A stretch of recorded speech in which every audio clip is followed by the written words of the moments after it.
Hey guys, Elyot here from Prismata, and today I'm going to do something a little bit different, a little bit unusual in this video. It's not going to be a typical Prismata video. Instead, I'm going to be actually talking about another product, a different game that isn't Prismata, and I'm going to be giving a little bit of a review and commentary on this other game. Now, this other game is called Codex, and the reason I'm talking about it now is because these guys are in the middle of their Kickstarter, or they just got a couple of days to go, and I wanted to discuss it because I think it'll be an attractive game to people who like Prismata, and also I'm a big fan of their business model, which, like ours, is a sort of, you know, no pay to win, no bullshit type of gaming business model.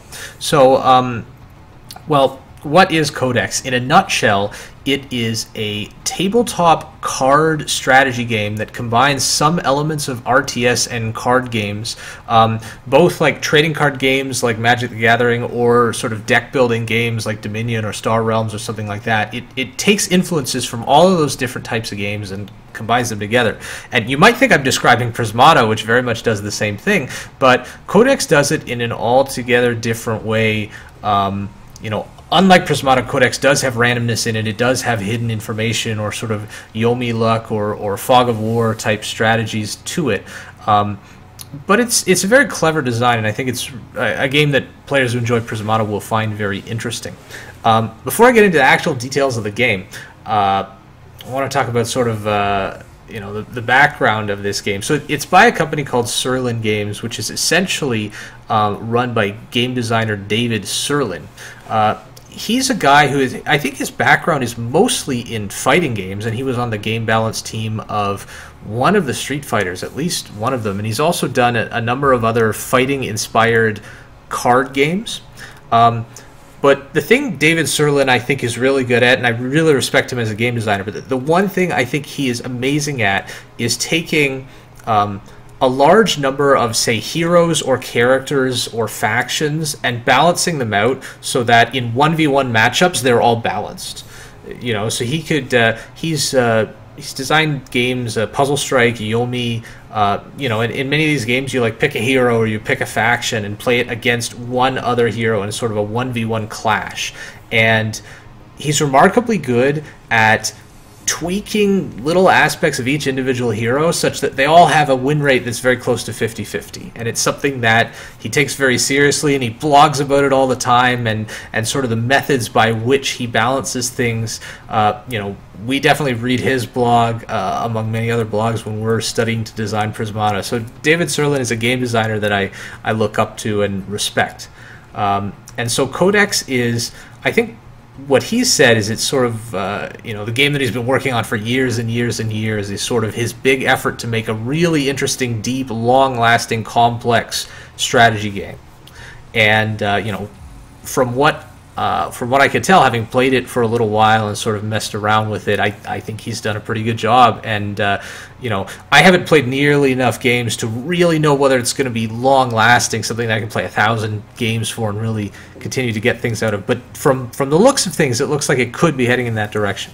And actually, we first tried this game, not me, but some of the other guys over at Lunark. We tried it back in, when was it? March 2013, I think it was, at PAX East. It was the same weekend that Hearthstone was announced. If you could think back that far, this game was in sort of an early alpha state, and Will and David tried it at PAX East, and you know, they sort of told us a little bit about it. Like, they'd only played one game, and they just said it was completely insane, the number of decisions is crazy, but they thought it was really fun and really interesting.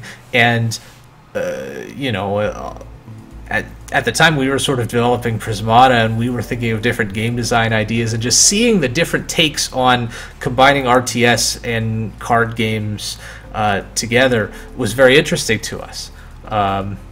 And so we kind of, you know, we've been following the game along. I received a pre-release version of the game, which I have some printouts of here, and I've been, you know, we've been playing some games at Lunark, and you know, some of the cards, they've got stuff scratched out and rewritten on them because balance patches kept coming out as the game get closer and closer to release, and so we had to change some of the cards as they were rebalanced. But the game seems really balanced, really fun.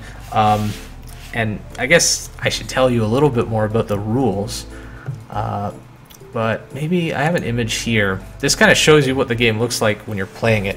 I think the way I come to explain it to people is if you know Hearthstone or Magic the Gathering, you take that, and then you're going to add a bunch of other rules, okay? So start with the basic, you know, you have a hero, which is actually called your base, but it's essentially, you have 20 HP, you have to kill the other guy, you can pay gold to play dudes, and you know they're sort of like cards in Hearthstone or Magic the Gathering. Every turn you get a certain amount of gold or mana, and like in Prismata, you can actually save the gold between turns up to a maximum of 20 gold. And I don't know whether that's just so you can always store it on a d20 or whether there's some reason. I don't think we ever really maxed out on gold when we were playing, but you could store gold. And there's also these hero cards, which are not really like heroes in Hearthstone. You don't have to kill the heroes to win, but they're sort of like they sit here, and you could play them as if they're cards, but they're not really in your hand. The other big difference between Codex and a game like Magic the Gathering is that you don't like draw one card a turn. You actually throw away your whole hand at the end of your turn and draw a new hand that contains 2 more cards than you threw away, up to a maximum of 5. So it sort of has this deck cycling mechanic that makes it feel more like Dominion. And also, like Dominion, you add cards to your deck throughout the game, and that's where the Codex comes in, which is this giant binder of different cards. Essentially, during your opponent's turn, you're looking through this binder, and when it comes back to your turn, you have to choose 2 cards from the binder and add them to your deck. And there are 36 different choices from which you have to choose 2. And you really agonize over this because depending on what your opponent's doing and what cards they've chosen, you have to choose what you might want sort of in a turn or 2 or 3 from now to use to counter them. And you don't get to see what your opponent puts in their deck until they draw it and eventually play it. So the game has this sort of fog of war aspect where, you know, your strategy is kind of hidden until you reveal it at some point later in the game. And, you know, it's not a strict rock, paper, scissors because there are a lot of hints in the gameplay. For example, some of the units you have to have certain tech prerequisites, and there are also spell cards, but to play the spell you need to have the right hero.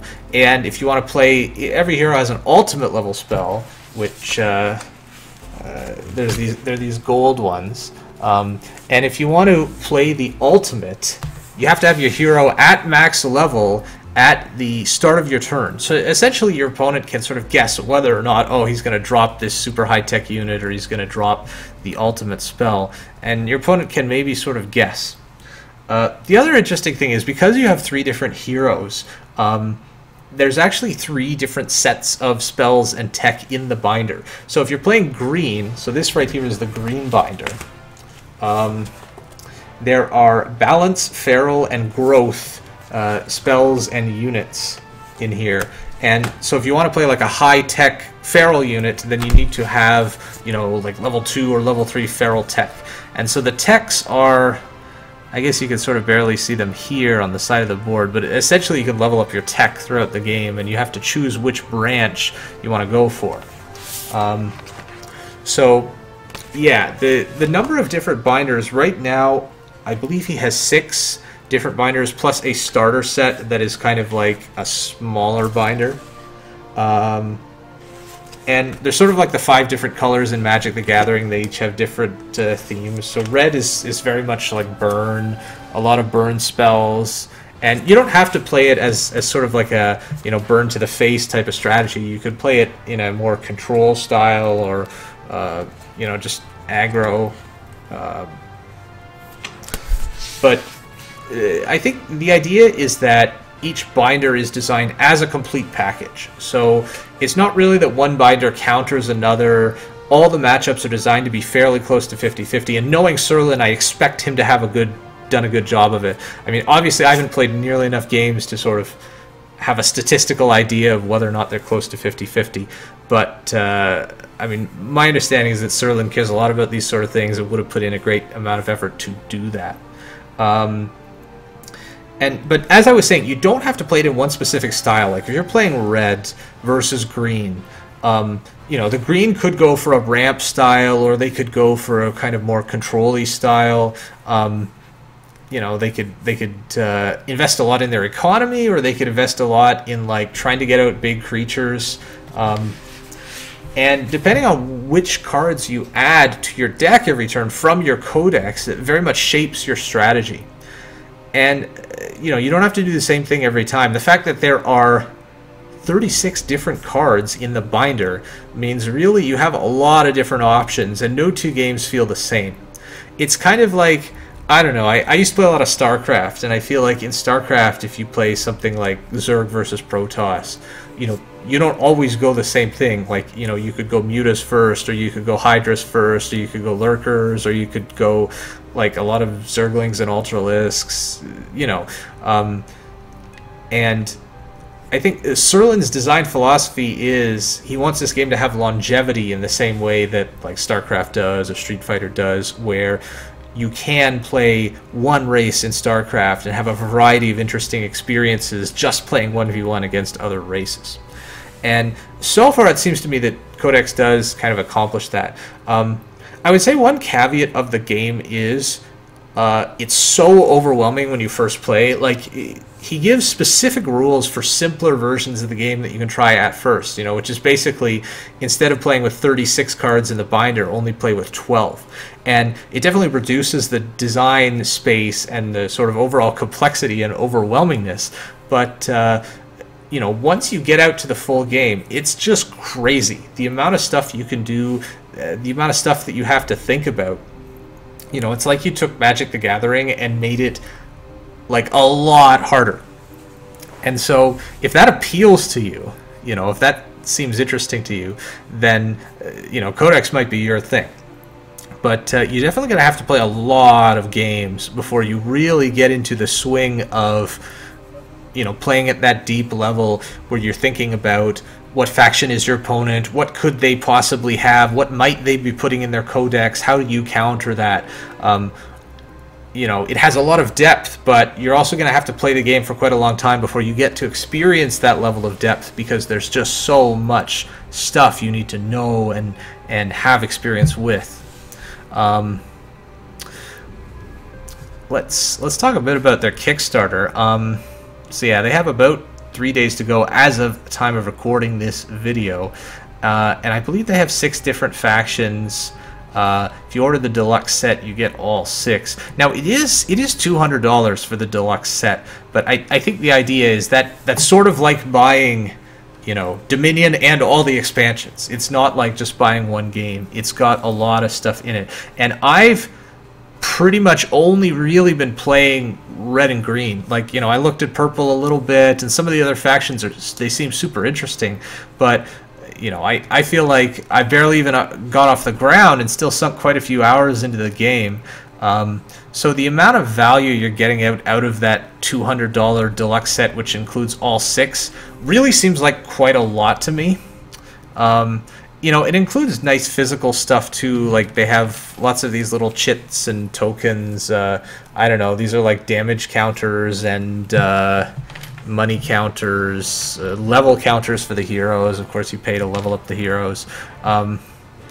Damage counters aren't that annoying. Like, you know, it's on the order of like Pokemon, the trading card game, if you ever played that, where you have damage counters on all your Pokemon. It's sort of similar. And it's because the combat system, it is kind of like Hearthstone, Hearthstone. It's the style of Hearthstone where damage is permanent. So you do need damage counters on anything, which, you know, is kind of annoying. They also sent us this playmat, which is basically the same thing you see in the pictures, but it's pretty cool. It's basically a mouse pad type material, and they do have nice binder designs, which are, I believe, a stretch goal. I don't know if it's been hit. I think it has been hit, so you get like nice binders if you order the deluxe set. I have not seen the nice binders, but my understanding is they are nice. Yeah, so like this Kickstarter page is huge. It has so much stuff about the game, and you know, as their Kickstarter campaign has gone on, they've been posting blog articles that sort of reveal each faction and what the different types of cards are. And there's actually, there's hundreds and hundreds of cards if you go through everything, because there are 6 different colors, each of which has 3 factions, and each faction, there's level 1, 2, and 3 cards, as well as spells, and each hero has an ultimate spell, so there's really quite a lot of content. And the game itself seems really balanced. It seems really interesting. If you like games like Hearthstone with a bit of an RTS flair, with the fact that there's tech and heroes and stuff like that, this could be something you find really interesting. And of course, the business model, the fact that you don't have to, there's no pay to win, you don't have to like buy packs and open them to chase rares to build an interesting deck. You can mix and match the factions to create your own codex. You don't have to use the sort of 36 card codex that is shipped to you. And I believe there are like rules in the instructions that show you how to do that, and different ways that you can do it. And there's hundreds or thousands or however many combinations just of different factions that you can use. You pick 3 for your codex. So yeah, it's a pretty fun game. I would definitely have a look at the Kickstarter page if you think you might be interested in this sort of thing, and you've got somebody that you could spend a lot of hours playing a really deep strategy game. And I think even just the base set that only has the red and green, I guess they call it core set. Yeah, just 3-hero versus 3-hero mode for 2 players. Like, that alone could keep you busy for many hours. Like, it's not something that you're just gonna like bring out to a games night once or twice and kind of play a few times for fun. It's really something that you gotta like dedicate to playing a lot, I feel. But yeah, I guess that's Codex. So this is sort of a review video.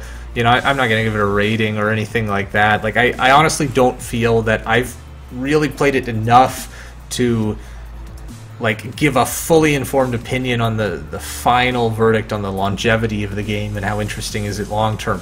But in terms of just trying it out, I would say it's on the level of something like Dominion or Hearthstone or Magic the Gathering in terms of how interesting it is, how fun it is. A little bit higher in the complexity dimension, which to me is a good thing. In terms of how much value you're getting for your money, I think compared to something like Magic the Gathering, where you have to pay hundreds of dollars for a deck, or Hearthstone, where you need to throw in hundreds of dollars even to just be able to have a good game, I think the value is very good compared to that. Maybe compared to something like Dominion, it's sort of on par. But yeah, and very different than Prismata. It has randomness. It has hidden information. It doesn't have that chess-like feel that Prismata has, where you're thinking moves ahead or really planning things out. But it is, it's definitely closer to Prismata than something like Magic or Dominion or Hearthstone is. So if you like Prismata, this could be something you find interesting. Well, I guess I'll wrap it up after that. Check it out. There's 3 days left in the Kickstarter. And I will see you in the next video.